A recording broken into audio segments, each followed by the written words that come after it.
When my HOA president called the cops on my wife for suspicious behavior, I thought it was just another Thursday in our nightmare of a neighborhood, but the moment she opened the door and saw who my wife really was, her face went gray, her voice cracked, and she finally understood the one truth no HOA Karen ever wants to face.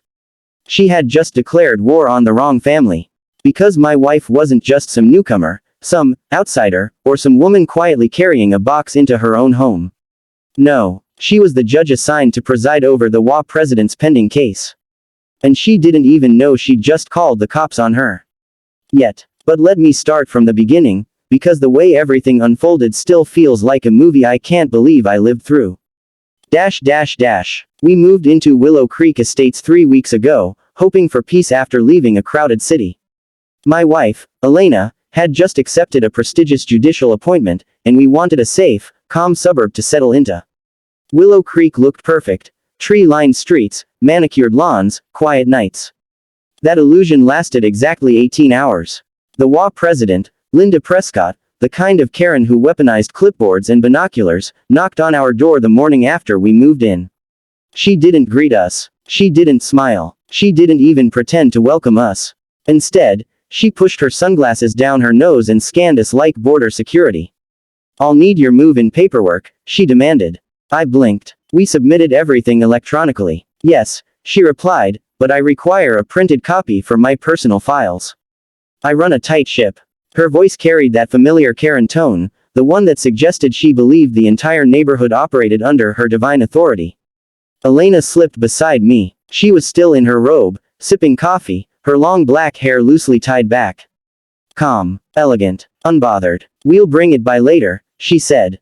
"We're still unpacking." Linda stared at her for a long, uncomfortable moment. "And your name again?" "Elena." A pause. "Elena Torres." Linda scribbled something in her little notebook.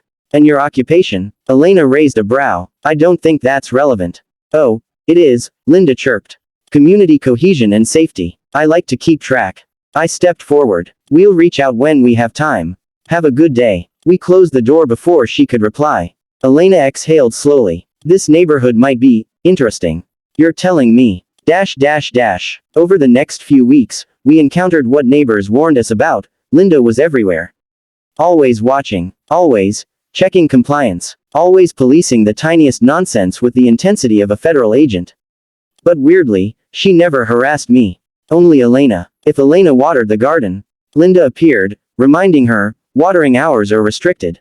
If Elena walked our dog, Linda insisted, pets must remain on the inner side of the sidewalk.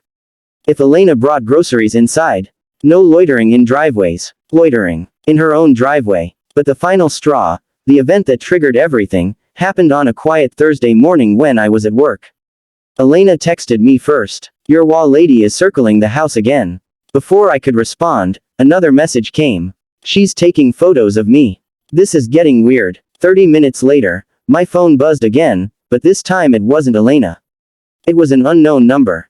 "Is this Mr. Torres?" a stern voice asked. "Yes. This is Officer Daniels of Willow Creek Police Department. We received a call regarding suspicious behavior at your property." My stomach dropped. Suspicious behavior? What behavior? A woman entering your home wearing dark clothing and carrying large bags. I almost laughed. Except nothing about the situation was funny. "That's my wife." A pause. "Your wife?" "Yes." Another pause. Then, with growing embarrassment, "Sir," the caller insisted the woman did not belong there. Of course she did. "Is everything okay?" I asked. "Yes, sir. We spoke with her. She identified herself and was cooperative. Apologies for the misunderstanding." I exhaled. "Let me guess, the caller was named Linda." A sigh. "We're not allowed to say, but yes." I thanked him and hung up, boiling with anger. Elena called immediately afterward. "You won't believe what this woman accused me of," she said. "She told the police I was breaking and entering into my own home." Her voice cracked, not with sadness, but with the burn of humiliation. "She watched me take donation boxes to the car and decided I was stealing," she muttered. "She even tried to block the sidewalk so I couldn't leave." My blood pressure skyrocketed. "I'm coming home." "No," Elena said quickly. "Let me handle it." Her tone had changed. Sharper. More focused. Like a judge preparing a ruling. "She crossed a line," Elena continued. "And she's going to regret it." I'd heard that voice before, in courtrooms, when my wife dismantled arrogant attorneys one logical blow at a time. But even then, I had no idea what cosmic karma was about to smack Linda in the face. 2 weeks passed. During the time, Linda escalated, perhaps emboldened by the fact she hadn't faced immediate consequences. She filed 3 violations against us. 1-4, unauthorized backyard activity, Elena hanging curtains. 1-4, maintaining an unapproved vehicle, my car, parked exactly where it should be. 1-4, improper trash bin alignment. Trash bin alignment. Most people, after being caught lying to police, would keep a low profile. Not Karen. Never Karen. Then came the twist, the knockout punch that fate delivered with the precision of a judge's gavel. Elena received her official judicial caseload assignment. I was in the kitchen when she opened the envelope. Her eyes scanned the paperwork, then widened. Oh wow, what? I asked. She slowly lowered the page, her lips curling in disbelief. One of my first hearings is about Willow Creek Estates HOA. I froze. No way. And guess who the respondent is? Elena asked. I didn't breathe. Linda Prescott. Silence. Then, as the weight of cosmic justice settled between us, Elena whispered. She's being investigated for financial misconduct. I almost choked. Wait. She's under review. Yes. Embezzlement. Misuse of HOA funds. And I'm the judge assigned to her case. My legs went weak. You mean, she doesn't know? Judges' names aren't revealed publicly until the preliminary hearing, Elena said. Which is tomorrow morning. My wife, the woman this HOA Karen had called the cops on, harassed, insulted, and humiliated, was going to preside over her disciplinary hearing. Not rule on it. Not prosecute it. Preside. She would be the ultimate authority. Linda had picked the wrong person to bully. I couldn't help it. I laughed. Not a small laugh. A deep, karmic, triumphant laugh. But Elena raised a hand. This isn't about revenge. Are you sure? I asked. Yes. She'll get whatever judgment the facts support. Nothing more. Nothing less. I nodded. But inside I knew something Linda didn't. Elena was the fairest judge you could ever meet, but she had zero tolerance for abuse of power. And that was exactly what Linda thrived on. The morning of the hearing, Elena dressed in her usual courtroom attire, navy blazer, white blouse, discreet earrings. Calm, steady, professional. She kissed my cheek before leaving. No gloating, she said. No, celebrating. I won't, I promised. I lied. Because the second she pulled out of the driveway, I set up a lawn chair, grabbed a cup of coffee, and waited to see Linda's reaction when she realized what fate had arranged. I didn't have to wait long. Around 10:45 a.m., her SUV screeched into our cul-de-sac. She practically sprinted to her front door, slamming it hard enough that even my dog jumped. 5 minutes later, she stormed back out, phone pressed to her ear. I need to speak to someone right now. She barked into the receiver.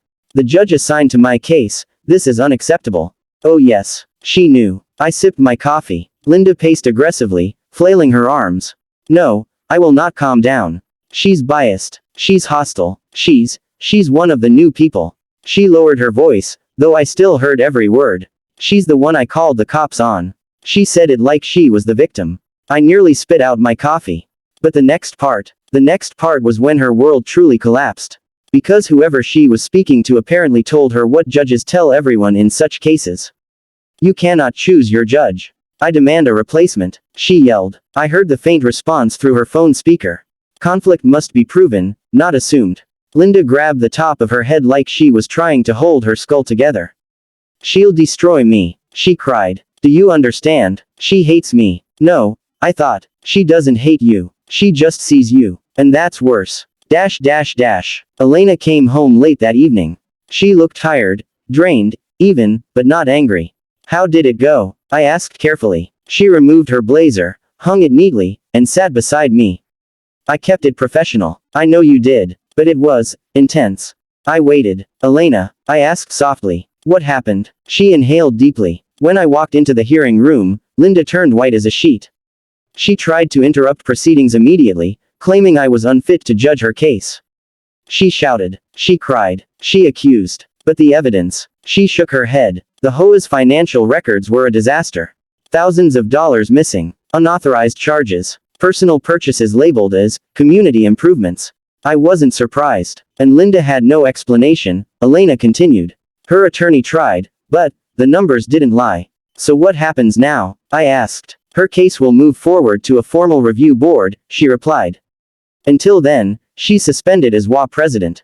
Suspended. The queen of the cul-de-sac. Dethroned. And, Elena added, she's not allowed to contact or approach us during the process. Now that made me smile. But Elena wasn't done. When the hearing ended, she chased me outside the building. What? Even after the no-contact warning? She didn't touch me, Elena clarified. But she begged me, literally begged me, to reconsider.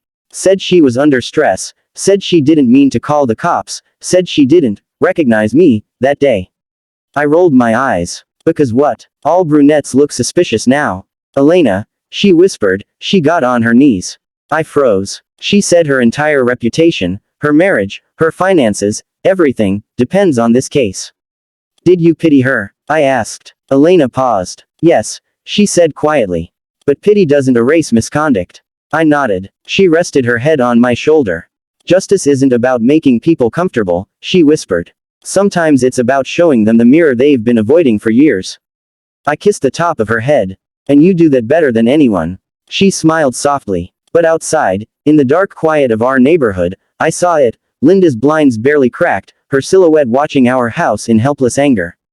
No clipboard. No sunglasses. No authority. Just a woman realizing the universe had finally told her. Enough. In the weeks that followed, Willow Creek Estates changed dramatically. With Linda suspended, board meetings became peaceful. Rules stopped being weaponized. Neighbors actually breathed for the first time in years. Some even held small backyard gatherings again.